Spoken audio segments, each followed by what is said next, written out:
Okay, hi everyone. I'm Major Sharon Sesparo, and welcome to the next discussion with the Marine Women's Initiative team.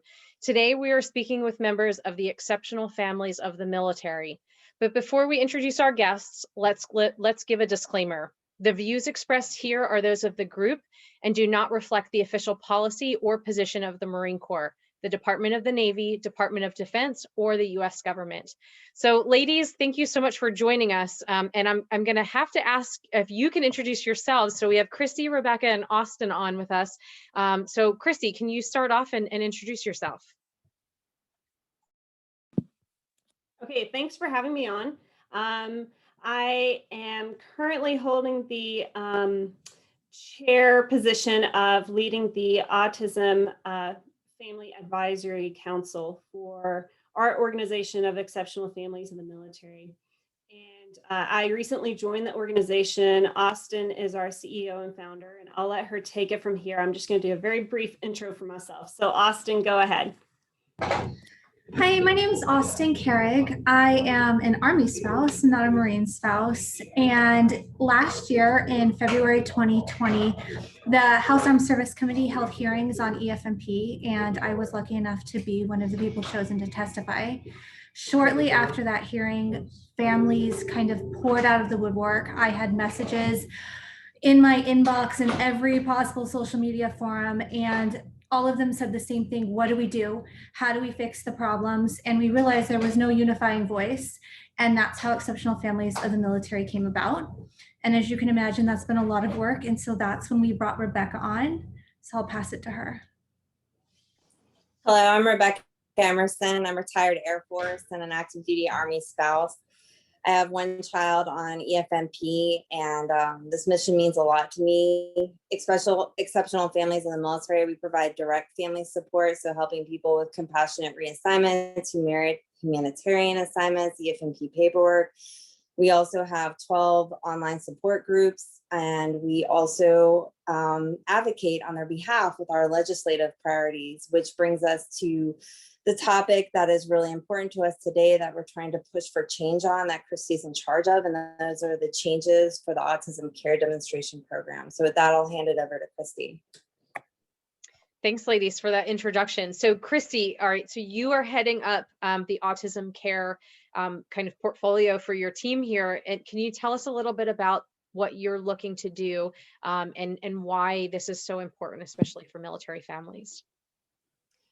Yeah, so I think we need to back it up a little bit and talk about just what is the Autism Care Demonstration.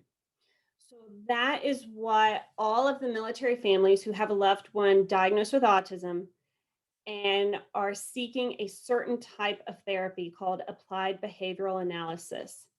The Autism Care Demonstration is the program that we are able to receive ABA through. It is not a basic medical benefit, so it is something that is separate than the regular TRICARE insurance program. This is a demonstration that started back in 2014, and it's set to end in 2023. So during the span of this demonstration, what DHA is doing is saying, we need to find out how effective ABA is in the treatment of autism. So all of the families in the military, it's about 16 to 17,000 beneficiaries diagnosed with autism are in part of this demonstration. So what's happened recently, the operations manual that has all of the guidelines that oversee this whole program, that was released at the end of March. And the reason why we're here today is because within those guidelines, they placed severe restrictions on place of service that we can receive ABA. The ABA providers also had a lot of restrictions placed on them that would change the way that they would service military families. And because of these changes, these really significant changes, families are having to think about other options of how their children will be able to receive care. So some families are even going as far as looking into secondary health insurance to help fill the gaps that are now a result of these changes that were made in March. Thank you for that, because I mean, this is something that's especially important to you, Christy, because you have a son named Logan who receives this care, correct?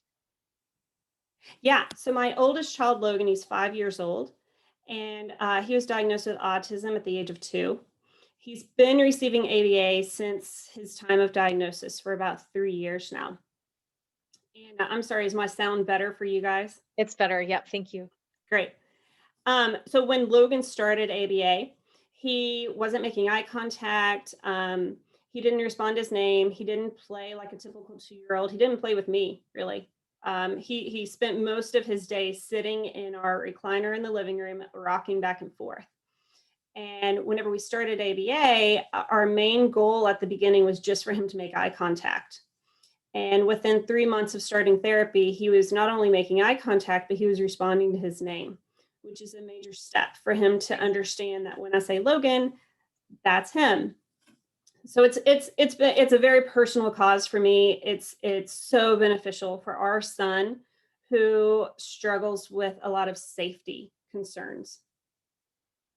Do you want to go into a little bit more detail about that, especially for those that are listening who might not be as familiar with the autism spectrum, and maybe what the safety, maybe what some of his concerns are about safety, and then how ABA has helped him? Yeah, so it definitely is a spectrum. And my son's 5. He is on the end of the spectrum that needs maximum support. So he's what they would call level 3. So whenever a child is diagnosed, they're diagnosed level 1, 2, or 3. And level 1 is typically what we used to call Asperger's. So those are the individuals that function independently on their own with minimal support. And then you have level 2 that they need a little bit more support to be able to be independent, maybe at school or out in the community. And then level 3 are those individuals that need maximum support, like my son, to be able to stay safe. So for my son, one of the things that we have struggled with for him is everything goes in his mouth. And if he sees a rock on the ground, anything, a paper clip, I've done the Heimlich on him 3 times.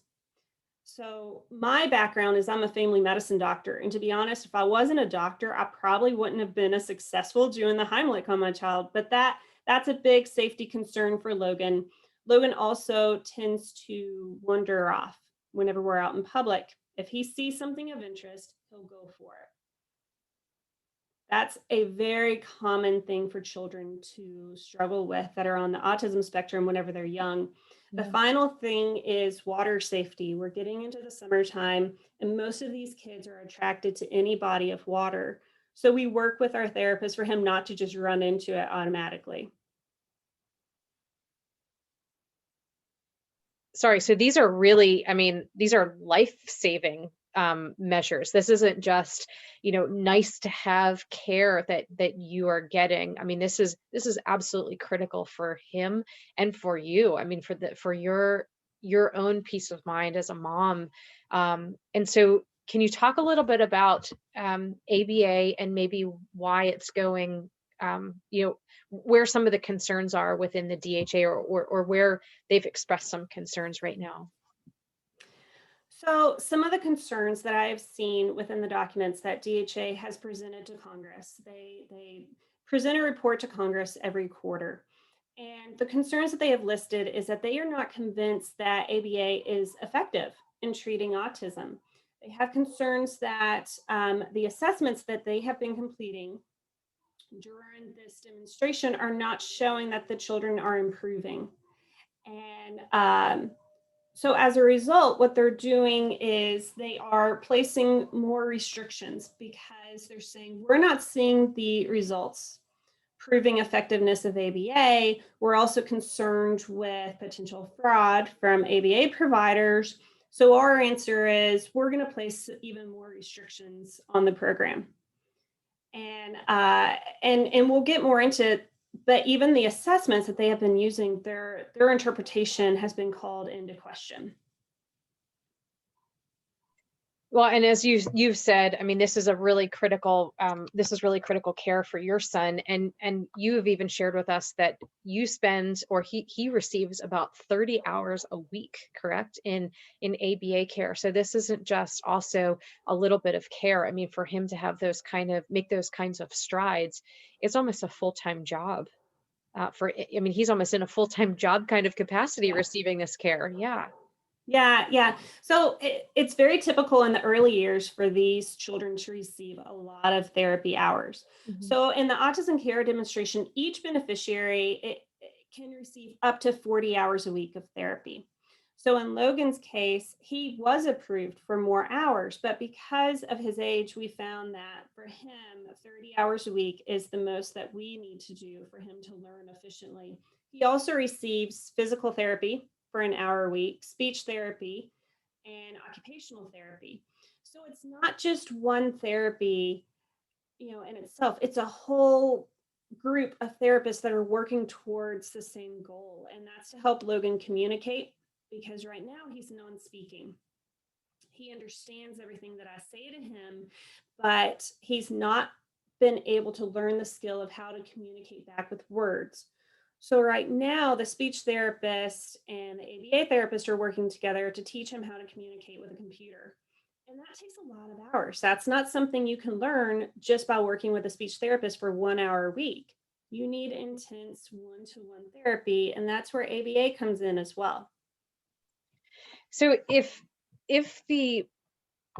ABA were to be deemed, not an appropriate care or not an appropriate treatment for children with autism, especially in the military, what would the alternative be? I mean, have they talked about some alternatives for care?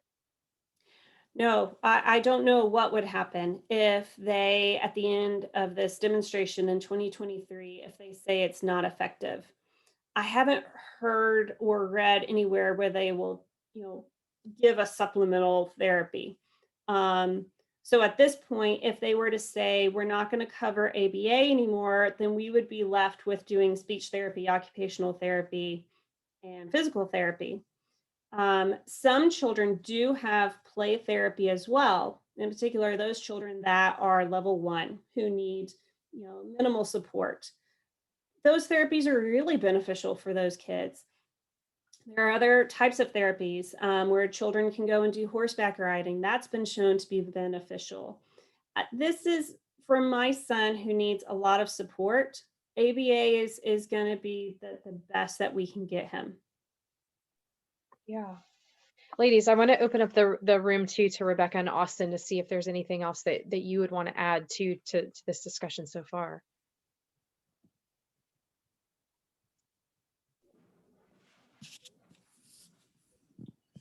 Sure, I'll just, this is Rebecca. I'll just add that we're asking for a service for military families that is already being provided for federal employees.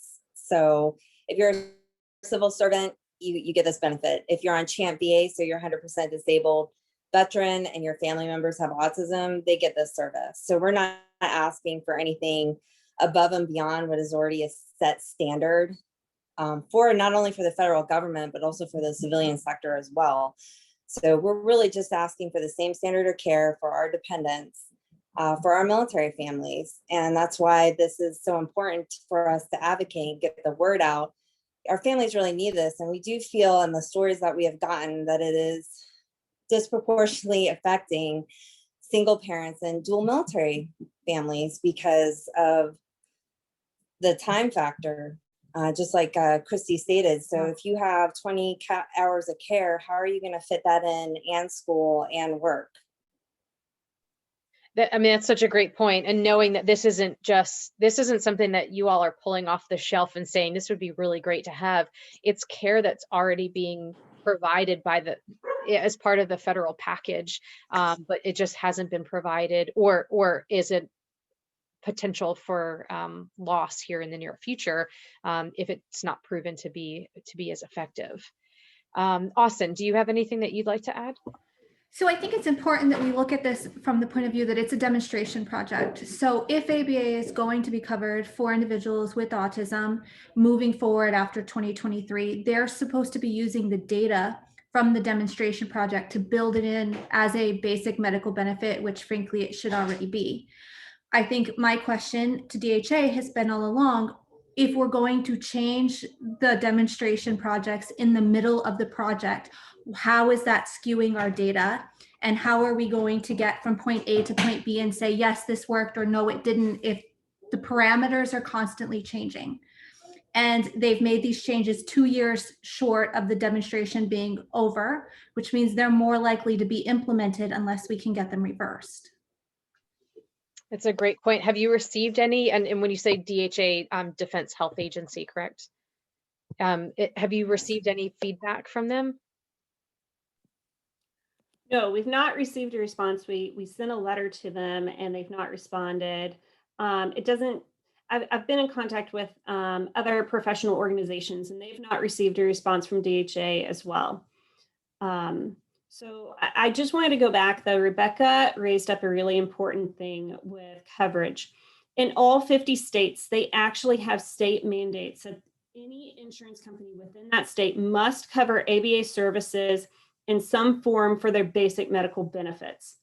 So DHA is truly an island into itself by saying that ABA doesn't have enough evidence to be a basic medical benefit when it is mandated across the entire United States for civilian insurance. That's incredible. It's incredible, as well as CHAMP VA and the Federal Employee Benefit Plan. We are the only ones here in the nation that do not have this as a basic medical benefit because there's not enough evidence. That's incredible to me. And I mean, I know so many military families that have children with autism. And I think I read an article recently that I wasn't able to cite the source, but had mentioned that there's even higher rates than our civilian population, higher rates of autism in military families. You're all shaking your head yes. So I imagine that you've seen this data too. Can you talk about that a little bit? Because this is really important. If this is our care and it's the only one that's not covered, it's the only insurance company essentially that's not covering ABA. That this is mission readiness. I mean, this is national security. If our military families can't receive the care for their exceptional family members, and they're getting another job in order to pay for supplemental care or having to leave the military, now we've lost that top talent. We haven't been able to retain them. This seems like an easy fix. Yeah, so Austin, I think you had actually shared with me recently the numbers, but I believe what you said, it was 1 in 88, according to the CDC for military children. Am I right on that one? That's right. Okay, so it's a significant amount. Rebecca had brought up the point about how this really is targeting families that have both parents that are active service members or single parents. And the reason why is a lot of these service members are depending on their child being able to receive ABA while at daycare. Okay, under these latest changes, it's just not an option anymore. So one of the changes that came out was DHA is saying that we can no longer have ABA in the community setting. That means any setting outside of the clinic, school, home, or telehealth. They cannot help us. Our therapists cannot work with our families. So for these families that are having children at daycare, they're calling their TRICARE rep and saying, what does this mean for us? I've heard some in the East region are saying, it's a community setting. We can't cover it. And then some maybe in the West region are being told it's a school setting. So you can have it, but now with the new restrictions.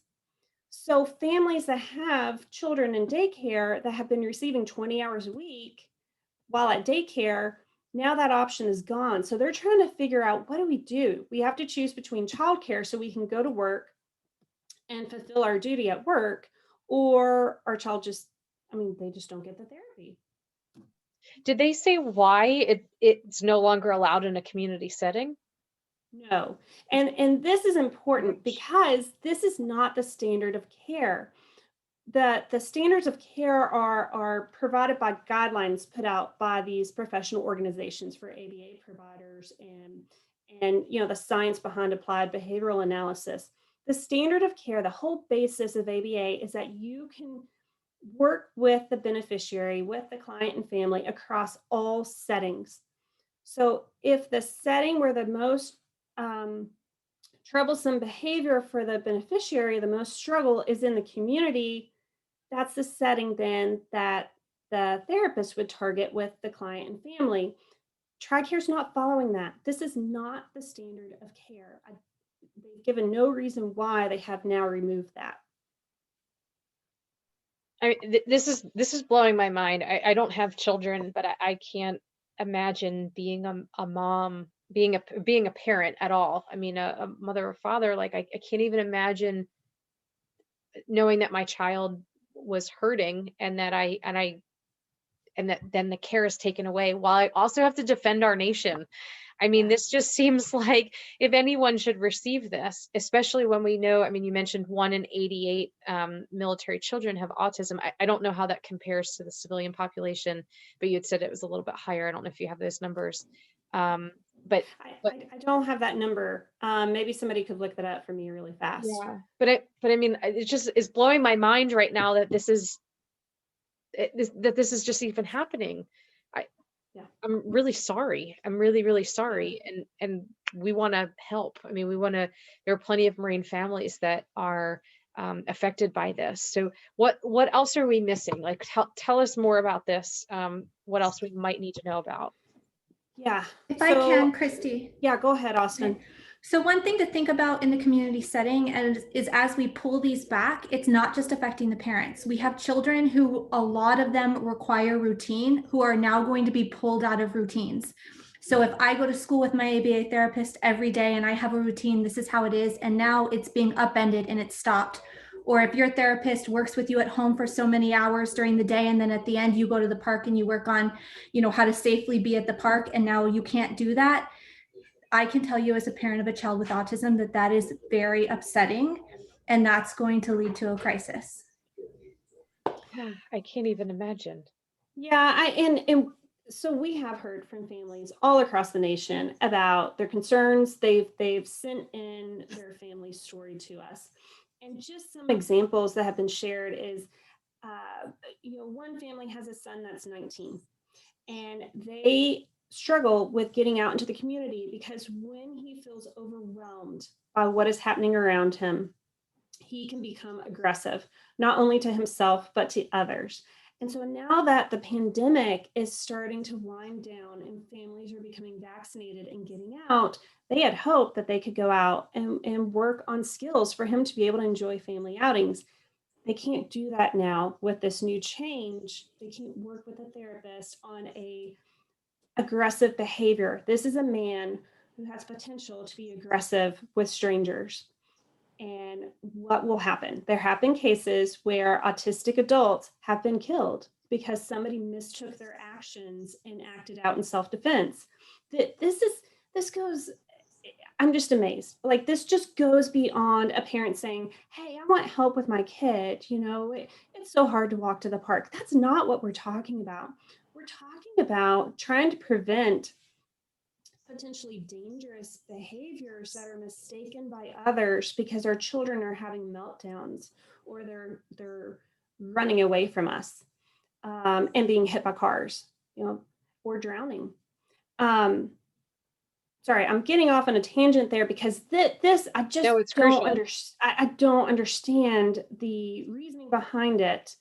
Because they've not given us one. They have not pointed to any type of evidence in the literature backing their decision. In fact, all of the evidence in the literature is saying don't do what you're doing by taking away the community setting, which is where individuals like my son need the most support, because it's the most unpredictable place I can put him is outside of my home, outside of the clinic, outside of the school. It's going to the grocery store where I just don't know what's going to happen.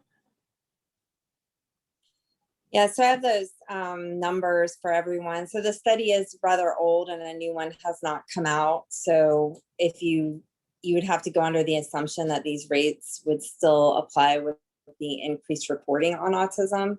But when the study was done, it was 1 in 88 and the regular population was 1 in every 110. And that was done in 2005. So that's when you hear that, that's where those numbers come from. Yeah, I mean that's a significant difference, and especially because it sounds as, Austin, to your point, that routine is really important, and knowing that military families move a lot, There's a lot of change. I mean, there's just a lot of change, even if you don't have children. I mean, there's a lot of change in your career, deployments and long trips and things like that. So, um, what can, if a family is receiving ABA care right now through TRICARE, you said in 2023, that's when it's expected to, there may be a change, or that's when the current demonstration is set to expire. Is there a plan to change these things right now, and make changes now? Like, can you tell us a little bit about that? Yeah, so families are not without a voice. Families can contact their congressmen, their senators. They can tell them how these changes are affecting them personally. They don't need to know all of the details about the policies. They just need to be able to say, this is what our ABA provider is telling us, and this is how it's affecting my loved one. And we are working with legislators who are really hearing our concerns. Two of which that have really stepped up for us in a big way is Senator Tillis from North Carolina and Senator Gillibrand. Those two senators, their offices are coming alongside our organization and doing their best to give us a voice and to question DHA. They also are on the subcommittee for military personnel, so they're in positions to be able to get answers, hopefully.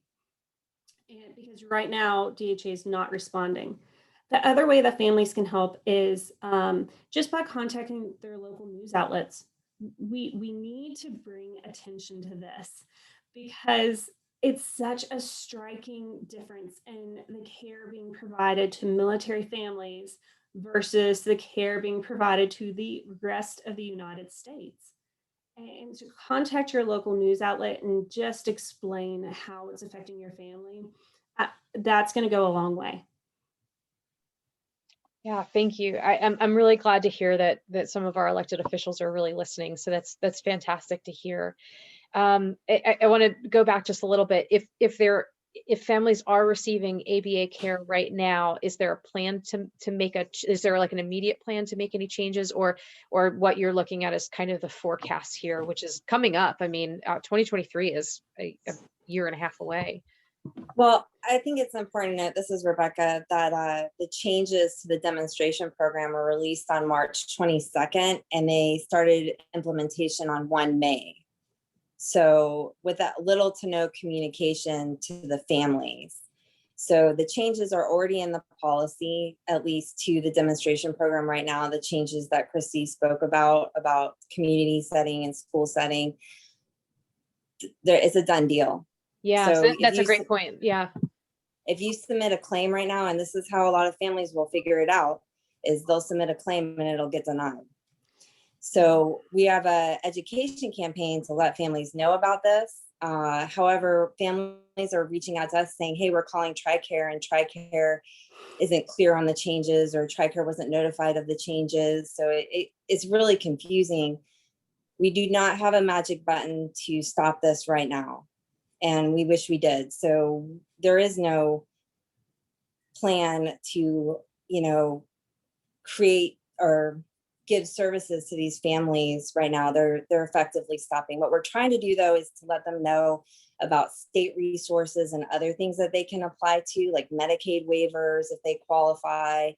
But those are very specific. That might, plug a hole for 1 or 2 people, but there is no way to fix it for everybody. Right. I mean, at the end of the day, the problem statement here is that we have our own insurance company, and if it's not providing care in line with other insurance providers, I mean, that's something that certainly can bring, that certainly raises questions, especially for those who are defending our nation. And we haven't even talked about the changes that they've made for the providers, because they have made such big changes on the providers' part that ABA providers are saying, I don't want to take TRICARE anymore. And so they're just not offering services anymore to military families. So these families now are being told by their ABA provider, hey, effective this date, we can't give you care anymore because we can't work with this insurance company. It's too big of a burden, an administrative burden. And just to give you an idea of one of the things that they changed that just, I couldn't believe it. It makes no sense to me. So if they have a client who wears diapers, let's say they're 7 and they're not potty trained, and they work with this client for 6 or 7 hours during the course of a day.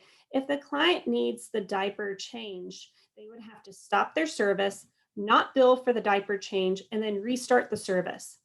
So TRICARE is saying you can't charge for changing the diaper, even though, so it's increasing a burden. And so now every time they change a diaper, they would have to stop their billing code and then restart it, which is so much more paperwork for them. And then also, it's just not necessary. This is part of providing care to a human being. You have to stop what you're doing, address their immediate need. But TRICARE is becoming that picky that they have to stop their billing code and change the diaper free of charge. They're not expected to be reimbursed for that, and then restart it. That could happen 6 or 7 times a day. Wow. I mean, I'm floored. I'm blown away by all of this. What else? Like, tell us what else. I mean, okay. I'm like, okay. Yeah. So we'll bring it back now to families. That was one of the things for providers they're pulling out. One more thing for providers. Whenever you become a new medical provider for any insurance, you have to go through what's called credentialing. So me as a physician, when I start taking patients with TRICARE, I send in all of my background information so that I can prove I am who I say I am, and I can provide the services I say I can. That's what credentialing is. It really should take, just a few weeks for approval from insurance, and then I can start seeing patients and being paid for it. Not so with TRICARE for ABA providers. For ABA providers, it can take up to 9 months. So that's another hindrance here. They can wait for 9 months to get their credentials approved before they can start being reimbursed to see patients. And many providers are saying, we're calling, but they're saying that they don't know what the holdup is. So that's yet another barrier that has not been addressed for years now, and providers are being just fed up with it, and they're starting to pull out. So this issue is just so many layers deep. has anyone provided any feedback on why this credentialing is taking so long? Well, with DHA, what I understand from the professional organizations, they're saying it's up to the contractor. And then the contractor is saying, well, we don't have updated technology. We'll get it fixed soon. Well, no one's holding the contractor accountable. That's what DHA should be doing. They should be holding them accountable, and they're not. And so then it's flowing all the way down to the beneficiary, to the military family, and we're waiting on services. They have a behavioral analyst who wants to take a client on, but they can't because of the credentialing not being approved. So military families are now having wait times of 1 to 2 years just to start ABA services because there's no providers available in the area.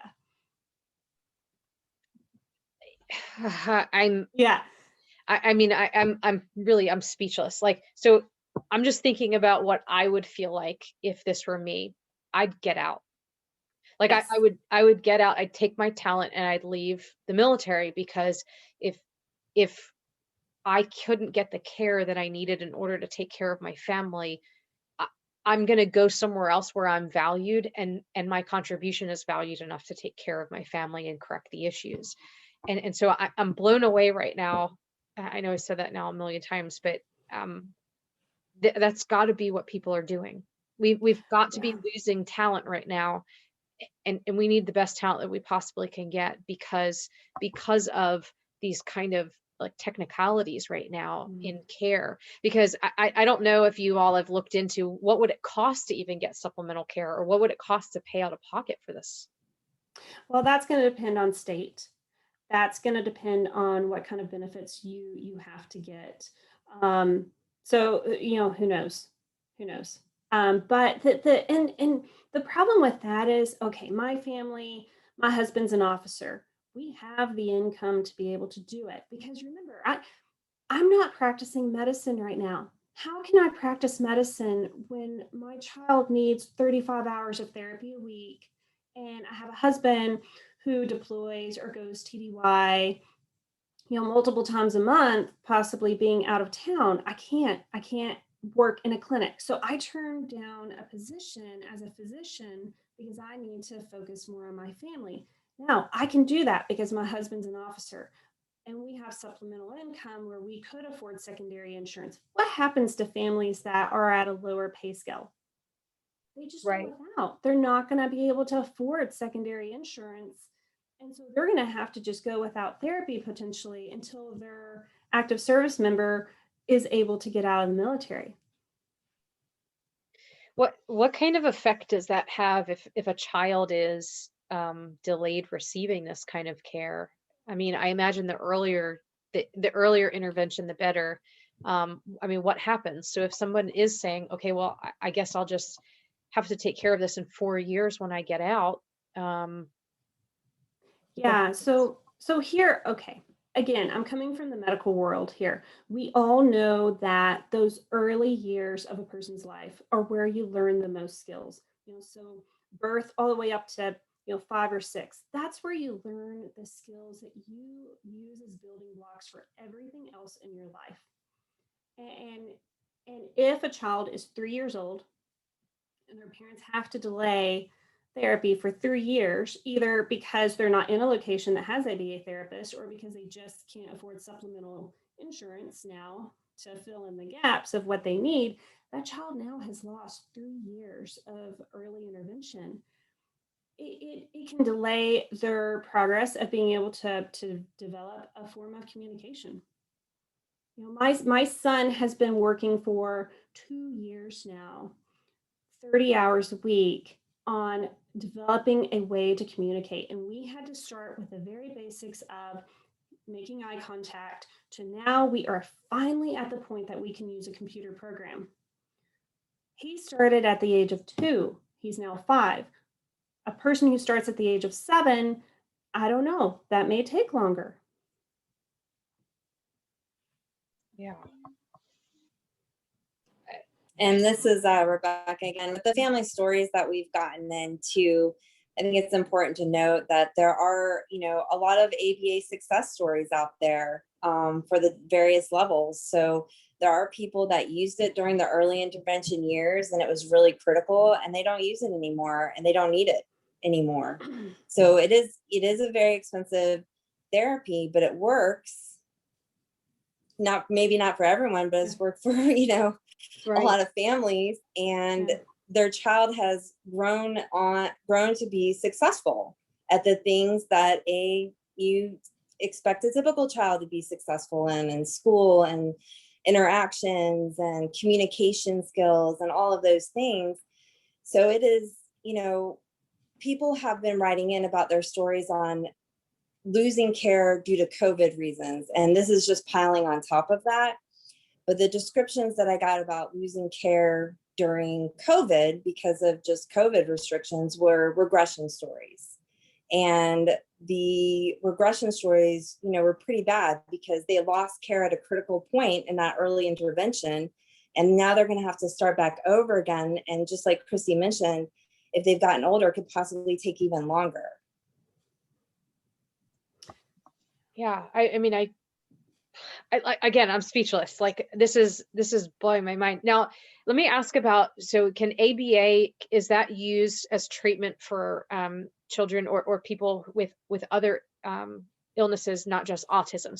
So when we're talking ABA, this is not just, I see our friend Jen perk up down here because I think her son uses ABA, but so this is important. This is not just children with autism. No. Yeah. So currently, it is only approved in the military healthcare system. It's only approved for children who have the diagnosis of autism. But it has been shown to be beneficial for other diagnoses like Down syndrome, even children, let's see, I'm trying to think, even some chromosomal abnormalities, any developmental disability that has a significant delay in developments with behaviors that are challenging, that interfere with their learning, will benefit from the science of ABA. it can be used for so many different things, but the main use is autism. Although I do believe with time, and as this science evolves and becomes better, because it's had quite an evolution over the years, and continues to improve, it'll be used for a lot of other developmental disorders. Yeah, it sounds like it. Ladies, what else am I missing? What else would you like to add before we open up to questions? I would like to add about the questionnaire, Christy. Oh, yes, the parent So- assessments. Yes. Oh gosh. The parent assessment. So another addition in these changes that was mandated, in March by DHA for the TRICARE contractors to implement for the ACD program is mandatory parent questionnaires. So I'm going to say it in layman's terms, but essentially your child needs care, right? Needs this therapy. You have to fill out you as the parent have to fill out a questionnaire. It reminded me a lot about kind of like a postpartum questionnaire a little bit. The questions are really, they're assessing your mental health, and it's required for your child to get care. So our clarification questions to DHA was, what's the purpose of this questionnaire? How does it relate to the child's care? Where is it going to be stored? With the contractor, because my first thought as a previous active duty person was security clearance. Great point. Looking at it, I sent the questions, to a friend of mine who does this for a living, and she's like, you can't answer these questions the right way. You would pop hot, no matter what you looked at as being, mentally unstable. And one of the questions was, some of them I can answer. I actually have a question. Do you want me to read some, Rebecca? Yeah. Yes. Sorry. Okay. So before I read them, just to back up a little bit, these are the questions that I'm about to read is from a parent stress index, and it is designed to look at the parent's level of stress and how that can relate back to their relationship with their child. And these are assessments that are used in the mental health field. Okay, but they've to my knowledge, they're not used by an insurance company mandated for parents to complete by an insurance company. They are used on an individual basis by a highly trained behavioral analyst or psychologist. Okay, so the questions for this parent stress index, this is for parents who have children 12 years old and younger. One of the questions is, I often have the feeling that I cannot handle things well. And the way you answer is you score it on like never to always. It's one of those scales that you score. So that's one question. Another one, I find myself giving up more of my life to meet my children's needs than I ever expected. I feel trapped by my responsibilities as a parent. Having a child has caused more problems than I expected in my relationship with my spouse. I feel alone and without friends. When I go to a party, I usually expect not to enjoy myself. Here's one. My child smiles at me much less than I expected. Here's another question. I feel that I am, 1, a very good parent, 2, a better than average parent, 3, an average parent, 4, a person who has some trouble being a parent, or 5, not very good at being a parent.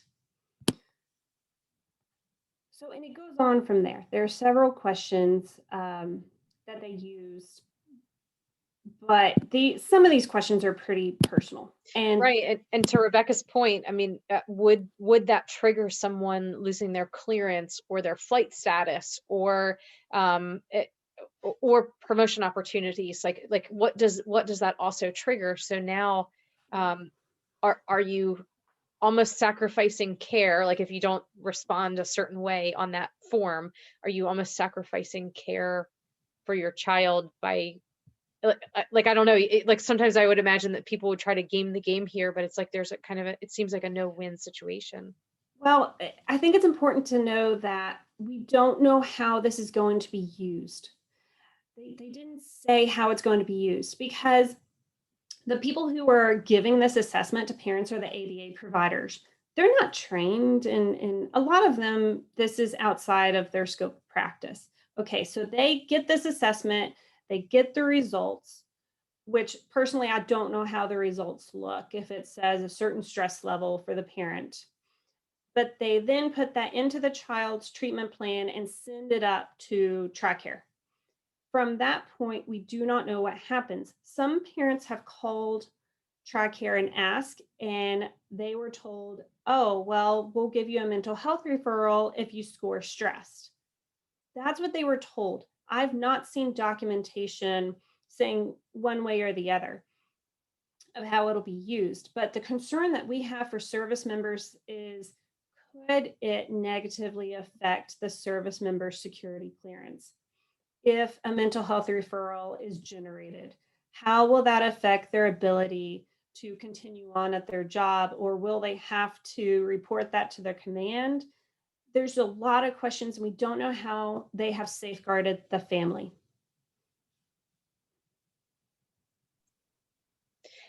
I'm thinking too, I mean, even the questionnaire aside, worrying about your child, I mean, as I'm sure every parent does, and then on top of it, to know that your child has a disability that you might not know where the care is coming from next.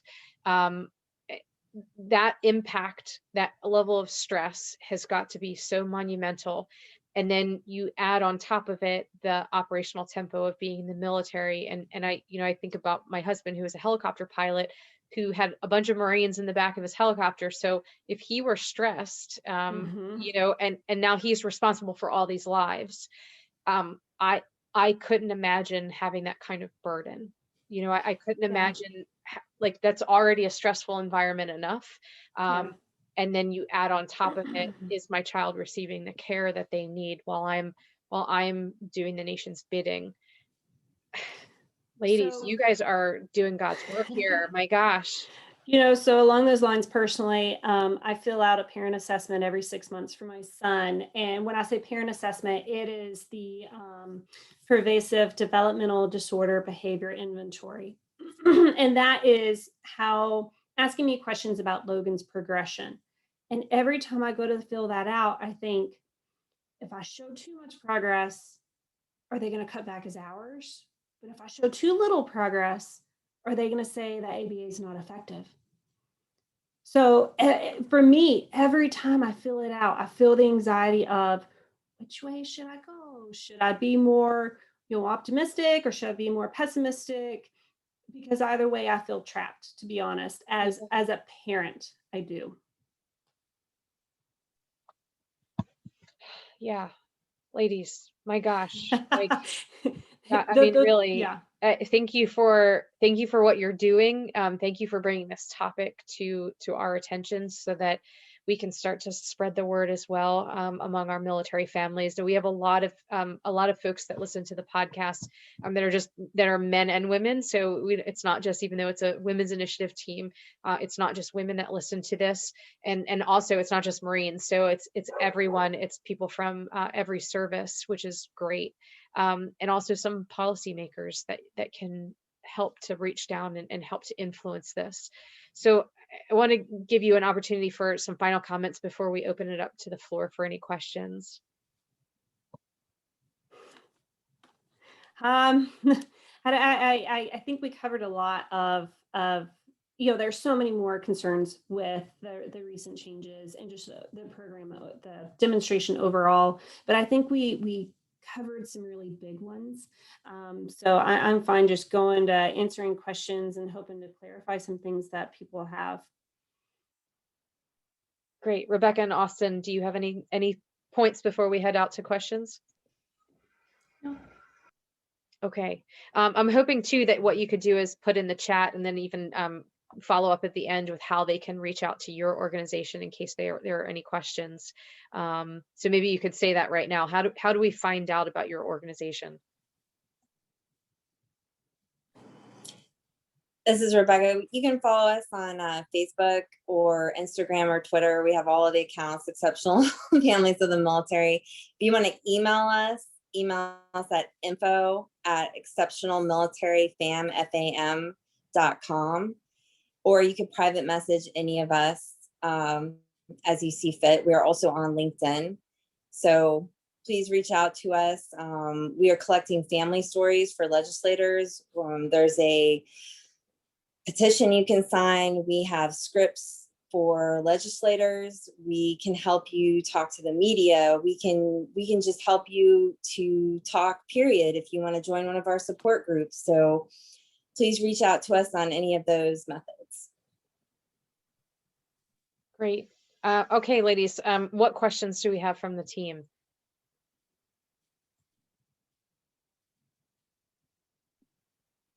Okay, I have a question.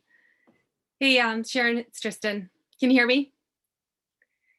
So my question is, you mentioned some of the reports that they turn in, that a Defense Health Agency turns in. What other, aside from those annual reports, what other levels of oversight are over the demonstration? Is there any other congressional oversight or comprehensive review that they regularly conduct or that's due out?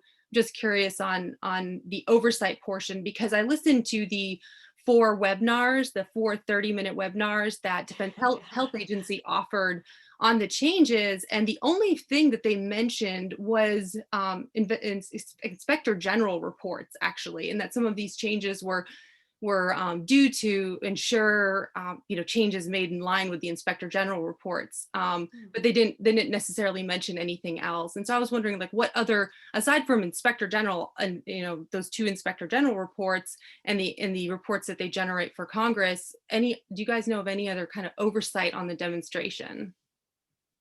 I don't personally. Do you, Rebecca? Austin? I mean, that's all I know of. Yeah, to my knowledge, there are none, though I think we could all agree that having GAO get involved would be a positive first step, because there would be an accountability office then saying, oh, these tests that they're providing are valid and they are actually calculating the data correctly, which is where the questions have really been raised around the reports that have been submitted. Thanks for that. That's good. Great question. Yeah. What other questions do we have?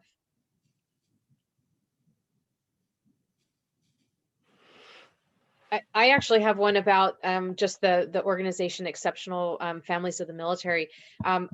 If there are families out there that maybe have a child or a family member with other exceptional needs, what else does your group look at? So we do a lot of peer-to-peer support through the online groups, but a lot of times we have families who are reaching out who are saying, the wait lists at the duty station we're at are so long I can't receive care. How do I do a compassionate reassignment or humanitarian reassignment? It comes down to, I can't get the IEP needs met, and so we're sending them to another organization who helps them with that. And then every now and then it's somebody reaching out, how do I get a Medicaid waiver? Somebody at EFMP told me this. I don't know where to get an EFMP packet. And so we really just spend a lot of time directing people to the appropriate resources, because it's not very clear for the families. Even when they're working with the exceptional family member programs at their base, it's still, okay, I'm getting some grins from you. So so maybe there's some work that we could do there. Yes, there is. Yeah. And in the 2021 NDAA, there was a significant portion dedicated to EFMP. EFMP standardization is an issue in there that DoD Office of Special Needs is supposed to go forth and conquer. And there are a lot of known problems with the program. We do try to plug holes and fill gaps with supports for the families. We also, I would like to talk about just for a minute, the EFMP Coalition. We banded together with other private organization nonprofits that are EFMP minded to try to get a seat at the table, because a lot of discussions that come up for military service organizations are focused on children and military families, but the EFMP discussion sometimes gets sidelined or doesn't get mentioned. And so we want to make sure that our voices are heard. So if you go to our website, you can see our coalition members that we have that cover various topics with their own private organizations, including education, like Partners in Promise, and also LGBTQ plus EFMP concerns with Modern Military Association. And what's your website so that we can access it? I can drop it in the link. Do you want me to drop it in the link? Perfect. Yeah. Yeah. And we'll post it into our Facebook group and things, and I'll be able to put it into the show notes as well. Ladies, any other questions before we wrap this up? All right, so I have another question. Okay. So you just brought, Rebecca, you just mentioned the NDAA changes and the kind of, expansion and look at the standardization for EFMP. And so I'm curious though, of the new changes, the navigator position that the TRICARE operations manual added, because that seems like an additional, and you guys I'm sure can talk about it more than I could, but it seems like an additional barrier to care if we're going to standardize and really look at our EFMP program and hold our services to that standard of like everyone should have, the same type of, care and advocacy.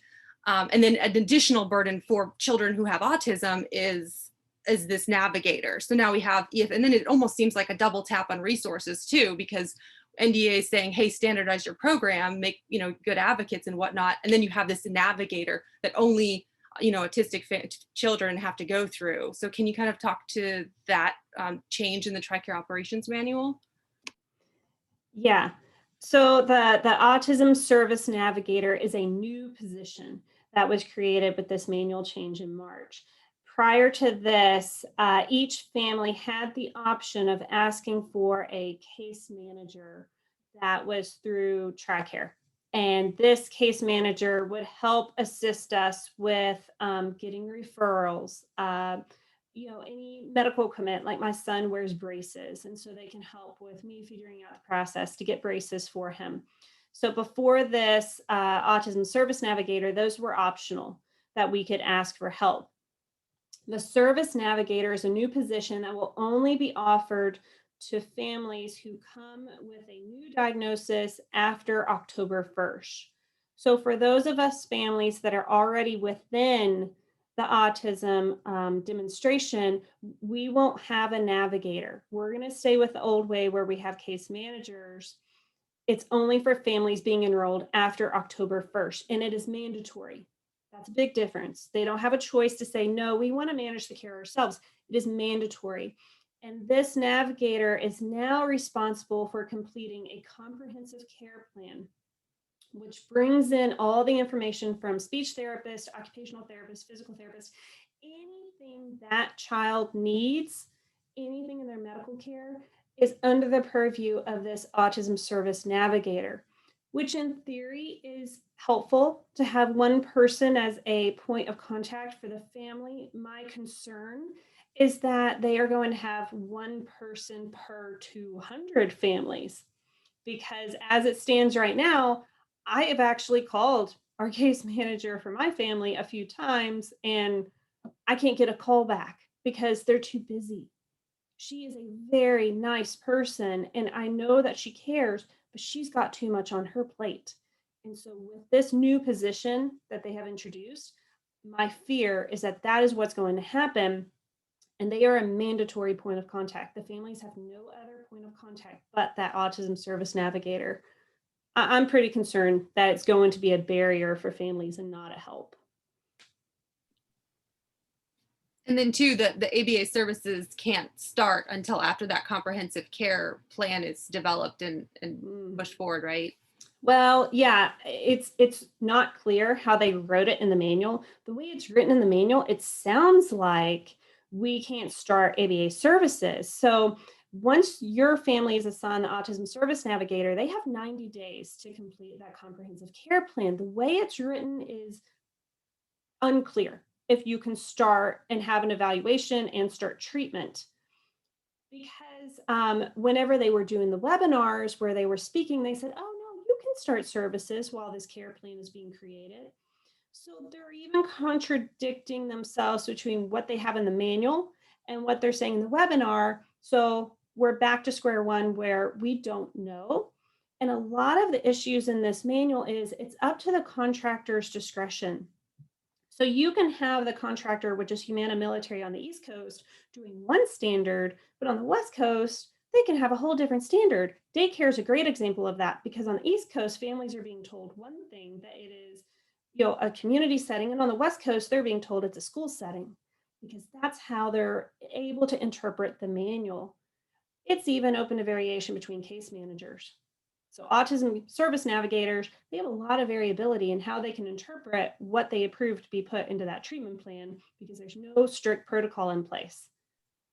So if I understood you correctly, there could be military families on the East Coast that are not getting the same kind of care as the military families on the West Coast, because one is interpreting like daycare as school and one is interpreting as community environment. So it's the same policy, it's Right. just at a different interpretation, and then therefore it is more advantageous for a military family with an exceptional child to be stationed on, in this case it sounds like the West Coast, in order to receive care.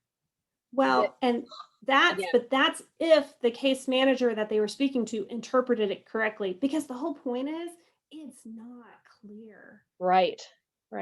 So even within the same region, you may get a different interpretation on a certain guideline within the manual. Because for a school, for example, they're restricting who can provide ABA services in the school setting. Well, right now with the new guidelines, when my son goes to kindergarten, I need to send in his individual education plan.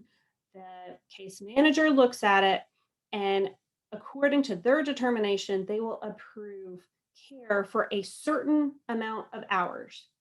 So not the amount of hours that the BCBA, the professional who's creating the treatment plan, is asking for. It simply says a certain amount of hours. That's up to the discretion of the contractor. The way it is written, they can interpret that in different ways. And if I can add to that, this is a fairly common problem, not just for ABA. This is a common problem across TRICARE. If we look at the way nursing care is handled between the East Coast and the West Coast for families, the manuals are interpreted differently. And the one big thing that we haven't talked about is the T5 contracts are getting ready to come out, which is going to give us a much larger number of insurance plans than we have now. We're talking about many, many more plans than TRICARE East and TRICARE West.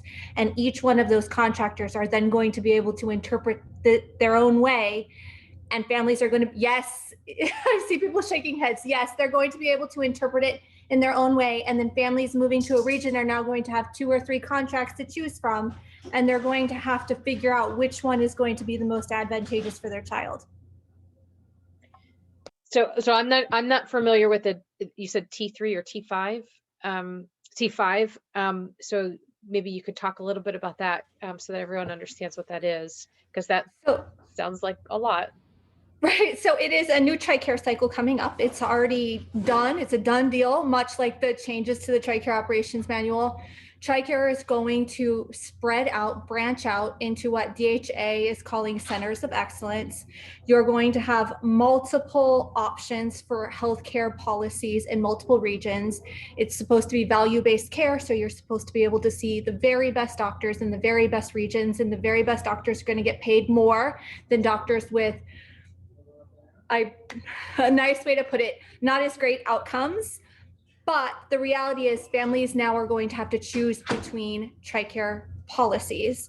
And I think that something no one has really looked at is, Kaiser is actually running a demonstration program out of Atlanta that is kind of the model for these T5 contracts. So can you imagine being a Kaiser family needing ABA, and now Kaiser gets to determine?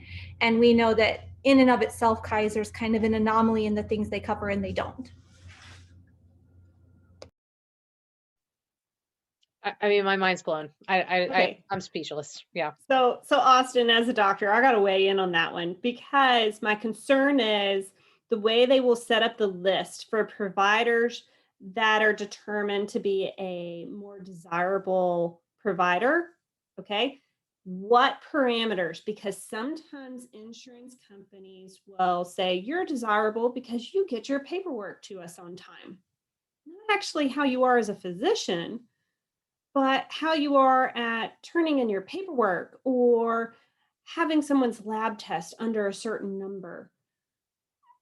How are they going to determine that? Because they're also looking at doing that for ABA providers. And as a result, that's going to basically funnel all the families to the same provider and not allow us to see everybody who is in the area. The way they tell it, which you never know until it's actually in writing, is it's going to be based off of outcomes. And it sounds like it's going to be based a lot on how some of the civilian world does it, right? If you can keep your patient out of the hospital without an infection post-discharge, you're going to get paid more than somebody who doesn't. But they've also said, if your child needs a heart surgeon, you get to choose where you want to go. So if you want to go to Boston Children's, that's great. Except what if your child needs somebody in the plan that goes to Boston Children's and somebody in a plan that goes somewhere else? And oh, by the way, you need ABA, but it's not covered with as many hours or in the community if you go with this plan. It all sounds very complicated. And this is all happening at the same time as the MTF realignments, where we're shoving our children and our adult dependents into the civilian community. Austin, tell them like about that. This is like a whole nother podcast. I mean, like, you guys are opening up. It's like this as we keep pulling back the onion here. Austin, you need to tell them about that though, because that's really important. I know we're getting into a different subject, but please share that one. So the MTF realignment essentially means that the force of doctors we have on staff was never actually meant to care for dependents. It was always meant to serve the force. And so what we're doing is we're taking our dependents and we're pushing them to the community. This has already started happening at some of the smaller MTFs. And the problem is they're not telling the civilian community that these families are being shoved out. They're just shoving them out, telling them to find a new primary care doctor, or, TRICARE's just assigning someone. And we are flooding an already overwhelmed civilian healthcare system around these military bases with additional families. And there's no heads up, there's no warning. And this is all happening at the same time that these T5 contracts are changing. Because of COVID, the MTF realignment has been slowed down, but it's still happening. I don't know if everybody's tracking, but DHA didn't actually own the MTFs like a year ago, but they do now. And that's why all of our hospital websites have changed. And that's just part of this realignment plan.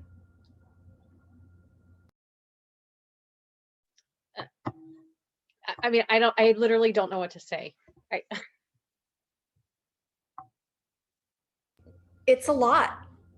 It's a lot happening all at once. And from the family perspective, there's not a lot of accountability. There's not somewhere I can call and ask and say, I have concerns. What do I do? We don't think that this is appropriate for our families. We just keep calling legislators and we keep saying we're worried, we're scared.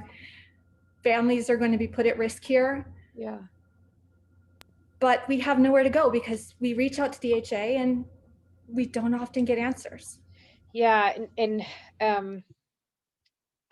I love what you all have done with having, being able to provide families with a voice, because I mean, I'm not even in this situation, and I feel overwhelmed right now just hearing all of this. So I can't even imagine now. I just can't even imagine trying to look for care for my family member right now. So I love what you're doing with helping families. Like, look, we already have a form that you can complete and submit to your elected official so that you can start advocating there. It's really great to hear that some of our elected officials are really listening and are championing care and making sure that the exceptional family members for military members or military families are receiving the care that they need. And as you said, even speaking to the media, I know there's some restrictions obviously on active duty military members. They have to work it through their public affairs teams, but military families, that can be an outlet, of course. Anything else that you think that they should know that we might not have mentioned? You did put here in the chat, and I want to just make sure that we say it. The website for your group is exceptionalmilitaryfam.com. and the email to reach out is info@exceptionalmilitaryfam.com. So ladies, I want to be respectful of everyone's time here, and you've provided us with a lot of information that is just really, it's rocking my world, to be honest, with all of this. So are there any of your final comments or any final questions from the group here before we close out? I just want to say thank you for having us on and helping us raise awareness on this issue. We feel like it's really important, and we're just so happy that you guys are helping us get the word out. Of course, that's what we're here to do, is help advocate for our families. Yeah, so I also want to say thank you for this opportunity, and to the families. Nothing's set in stone. We can always get it changed. We can always improve insurance benefits for our families and get this into a basic medical benefit. So don't feel like it's hopeless, because we do have a voice, and our country cares for its military. Everybody in this country has a personal connection to the military, and they do care. So we just need to get the word out. We just need to talk with our legislators, and we can get this changed. Great points. Austin, do you have any comments before we leave? I think they summed it up beautifully. Well, great. Well, ladies, thank you. It's truly our honor to have you on, and thank you for all the work that you're doing for our military families. Thank you for providing these resources so that now there's some hope. I mean, you guys really are a life raft right now for a lot of families, especially those listening that might feel very overwhelmed. So thank you. Thank you again for your time, and we'll sign out here.